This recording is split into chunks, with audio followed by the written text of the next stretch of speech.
다시 봄봄.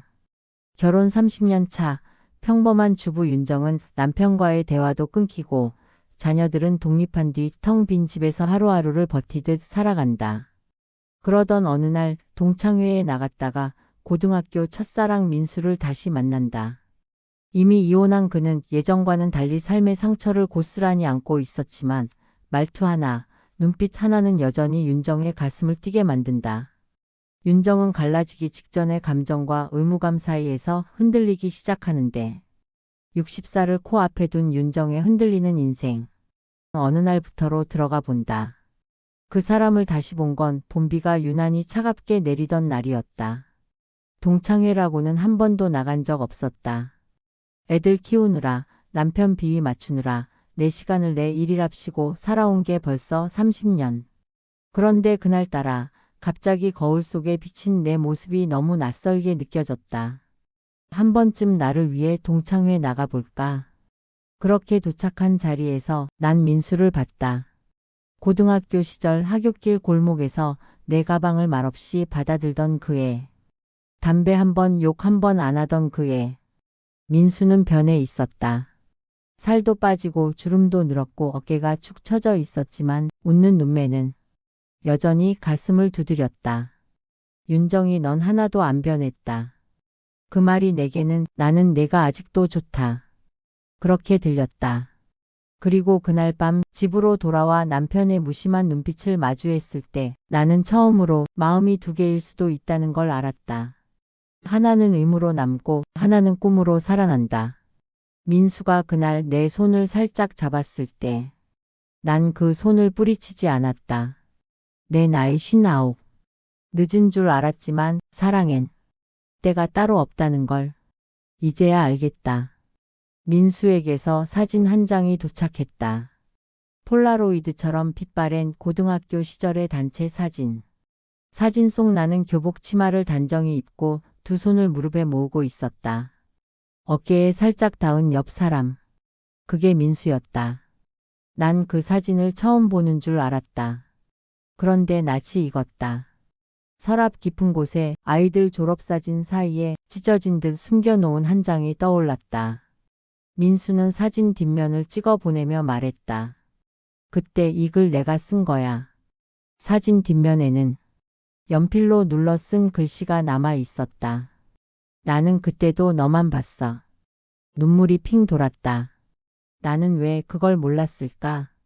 왜 그때의 나는 그렇게 바보처럼 나만 혼자 좋아하는 줄 알았을까?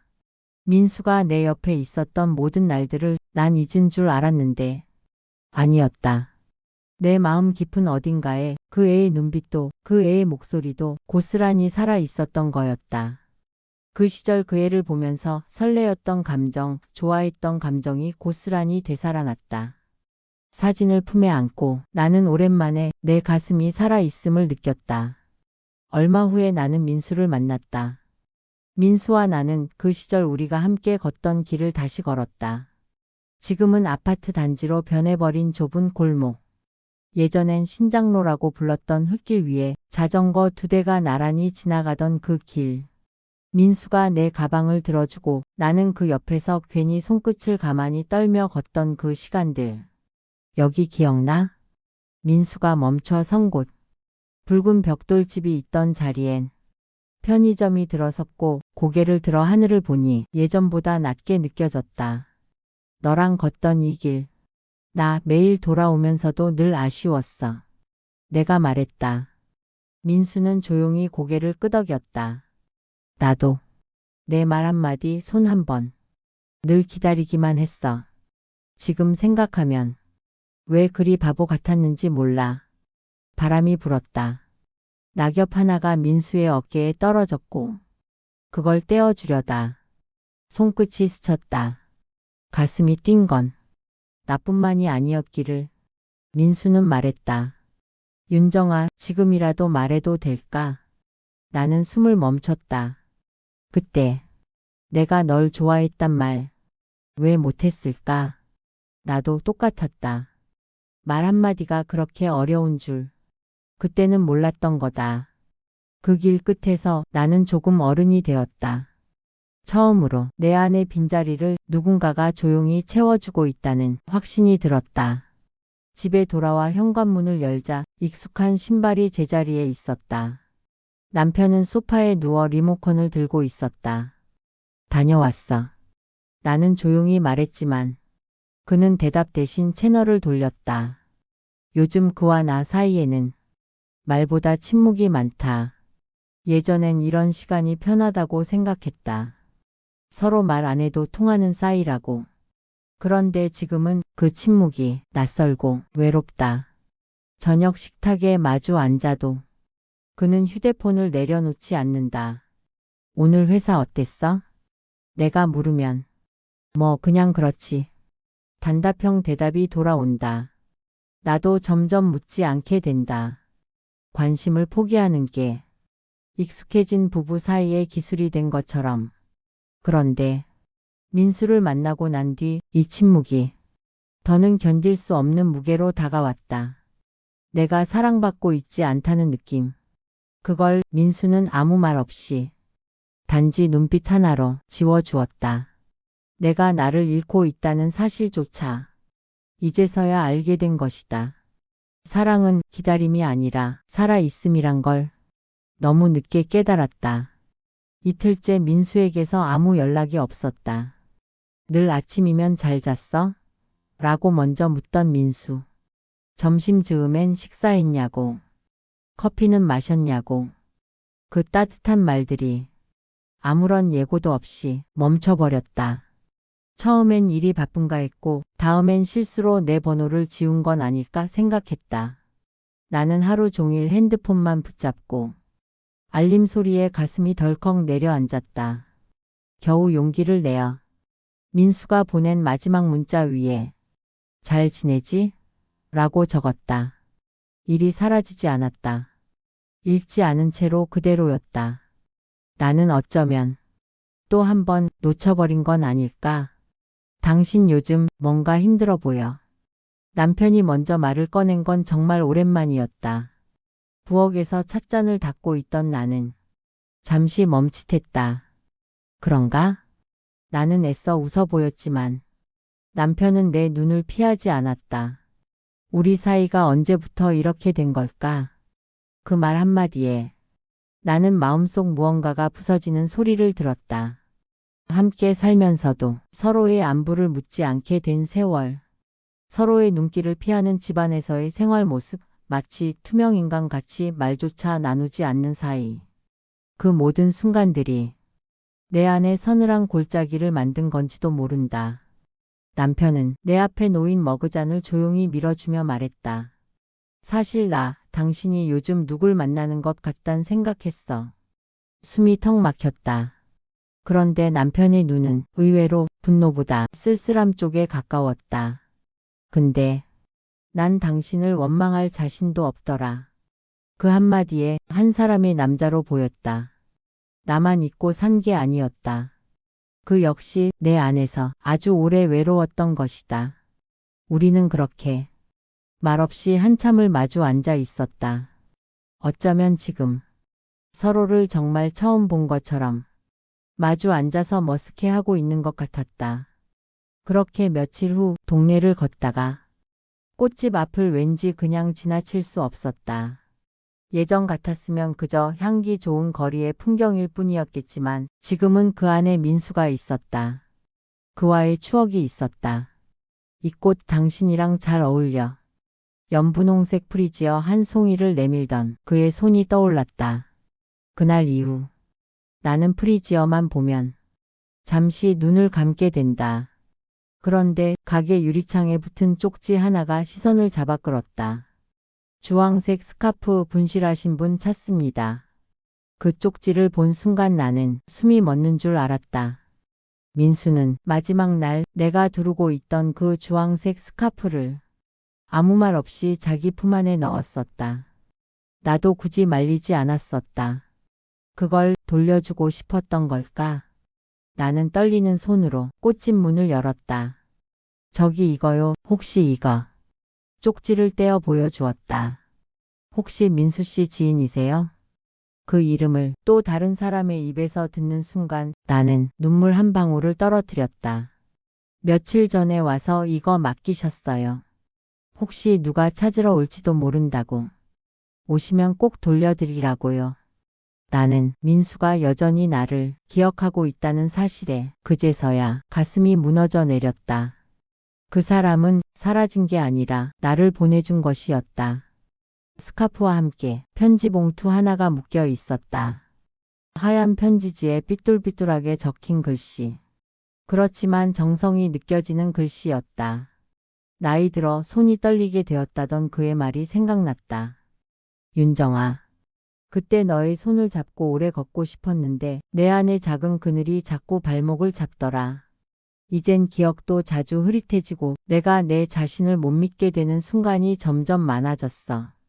내 앞에서 더 이상 초라해지고 싶지 않아서 뒤돌아서야 했어. 하지만 봄이 오면 너는 꼭 기억해줬으면 좋겠어.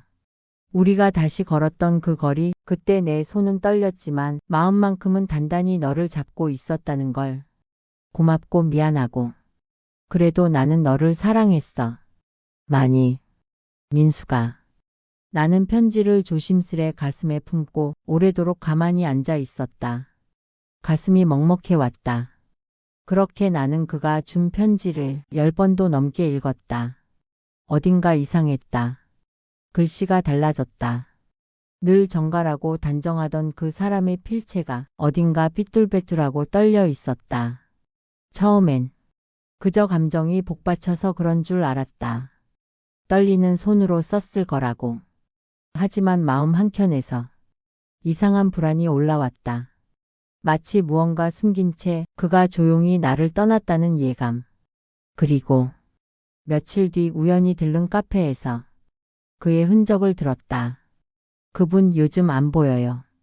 한동안 오셔서 혼자 앉아 계시곤 했는데 지갑도 놓고 가셔서 찾아드리기도 했어요. 혼자 멍하니 계시는 거 보니 조금 이상해 보이셨어요. 가슴이 철렁 내려앉았다.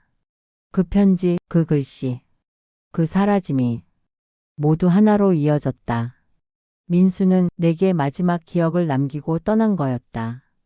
병이 그의 정신을 조금씩 잡아먹고 있다는 걸 알고 있었던 거다. 그래서 나를 찾아오지 않았던 거였다. 그 조용한 카페 구석에서 혼자 울었을 것이다. 그가 전해준 스카프는 작별 인사였다. 아주 애틋하고 조용한 작별 인사. 나는 미련하게도 그걸 알아채지 못했다. 늙어진 내 모습을 보니 사랑하지 않아서 떠났구나 라고만 생각했다. 하지만 그 사람은 사랑했기 때문에 떠난 거였다. 마지막 기억마저 아름답게 남기기 위해. 나는 알 것 같았다. 무슨 일이 그에게 일어난 건지 직접 말하지 않았지만 그 눈빛은 모든 걸 말하고 있었던 거였다. 떨리는 손끝, 자꾸 잊어버리던 단어들, 말을 삼키던 시간들. 그 사람은 점점 사라지고 있었던 거였다. 그가 내게 남긴 마지막 배려는 기억을 잃기 전에 떠나는 것이었다. 잊은 채로 날 마주하지 않기 위해. 눈빛조차 낯설어지기 전에 가장 사랑했던 기억만 남겨두려 한 거였다. 그가 얼마나 용기를 냈을지, 얼마나 두려웠을지 생각만 해도 가슴이 미어졌다. 그날 밤 나는 민수가 건넨 스카프를 가만히 목에 둘러보았다. 그 따뜻함이 마치 그의 품 같았다. 눈물이 내 볼을 타고 흘러내렸다. 사랑은 기억을 잃는 와중에도 누군가를 지키고 싶은 마음이구나. 나는 편지에 적힌 이름을 속으로 다시 불러보았다. 민수. 당신을 나도 사랑했어요. 여전히. 지금도. 나는 민수를 다시 찾지 않았다. 그 사람은 나를 사랑했기 때문에 떠났고 나도 그를 사랑했기 때문에 찾지 않았다. 다만 그가 평안히 지내기를 간절한 마음으로 빌었다. 민수와의 재회와 짧은 기간 동안의 만남과 이별을 통해 많은 걸 생각하게 되었다. 사랑은 누군가를 소유하는 것이 아니라 서로를 자유롭게 해주는 것임을. 민수는 나를 위해 자신의 마음을 내려놓은 것이다. 그건 진짜 사랑이었다. 민수는 나에게 자신의 감정을 주고 그 감정이 나를 자유롭게 할 수 있도록 보내준 것이다. 그리고 남편은 내 삶에 다시 한번 가까워질 수 있도록 그 눈빛으로 내게 다가왔다. 남편은 말 없이 내 손을 잡아주었다. 그 손끝에서 나는 오래된 따뜻함을 느꼈다. 이제는 알겠다. 내가 선택해야 할 사람은 누구도 아닌 나라는 걸. 나는 두 사람 모두에게 고마웠다. 하지만 이제 나는 나를 살아가야 했다. 남편의 눈빛을 더 이상 신경 쓰지 않기로 했다. 민수의 미소도 더 이상 나를 붙잡지 않기로 했다. 나는 나를 선택했다. 민수는 나의 과거를 밝혀주었고 남편은 나의 현재를 지켜주었다. 그렇다면 나의 미래는 내가 만들어야 하지 않을까? 나는 이제 누구의 그림자도 되지 않기로 했다. 민수와의 기억은 나의 한 페이지로 남겨두기로 했다. 이제는 나를 위해 살아가겠다고 말했지만 사실은 그 사람의 마지막을 내 안에 곱게 간직하기 위해 다시 살아내는 중이다. 살면서 문득문득 민수의 그 눈빛이 떠오를 때 나는 잠시 눈을 감는다.